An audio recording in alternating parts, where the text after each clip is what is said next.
పెద్దపల్లి జిల్లా గోదావరి కనిలో గ్రూప్ 3 పరీక్ష కేంద్రాలను పరిశీలించిన రామగుండం సిపి శ్రీనివాస్ ఈ సందర్భంగా గోదావరి కనిలోని ప్రభుత్వ డిగ్రీ కళాశాలలోని పరీక్ష కేంద్రాన్ని పరిశీలించిన పోలీస్ కమిషనర్ మీడియాతో మాట్లాడుతూ రామగుండం పోలీస్ కమిషనరేట్ పరిధిలోని పెద్దపల్లి మంచిర్యాల జిల్లాలో గ్రూప్ 3 పరీక్షలు ప్రశాంతంగా జరుగుతున్నాయని తెలిపారు.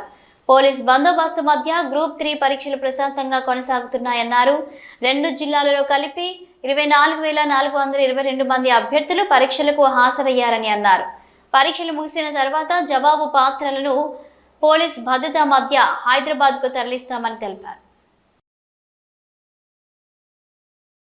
థర్డ్ ఎగ్జామినేషన్ లాస్ట్ డే ఉంది. ఆల్రెడీ ఎగ్జామినేషన్ స్టార్ట్ అయింది. అన్ని కేంద్రాల్లో కూడా చాలా పీస్ఫుల్గా ఒక వాళ్ళ టైం షెడ్యూల్ ప్రకారంగా అందరూ లోపలికి క్యాండిడేట్స్ వెళ్ళడం జరిగింది. తర్వాత ఇక్కడ ఫ్రిస్కింగ్ అంటే ముఖ్యంగా గర్ల్స్కి కానీ లేడీస్కి కానీ సపరేట్గా క్యాబిన్స్ ఏర్పాటు చేసి ఫ్రిస్కింగ్ చేయడం జరిగింది. తర్వాత no cell phone is allowed. Cell phone ఖచ్చితంగా కానీ ఇక్కడ డిపాజిట్ చేయించుకోవడం జరిగింది. టోటల్గా మన రామగుండం కమిషనరేట్లో మొత్తం 3 రోజులు జరిగింది.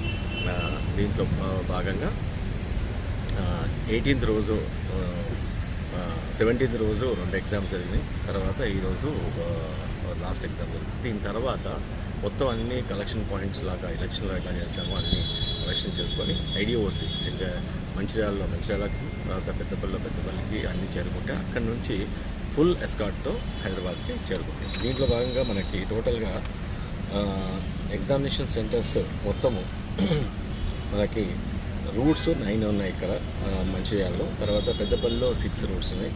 మొత్తం కలిపి పెద్దపల్లిలో 9, రామగిరిలో 1, ఎన్టీపీసీలో 2, జీటీకే టౌన్లో 4, మొత్తం కలిపి 18.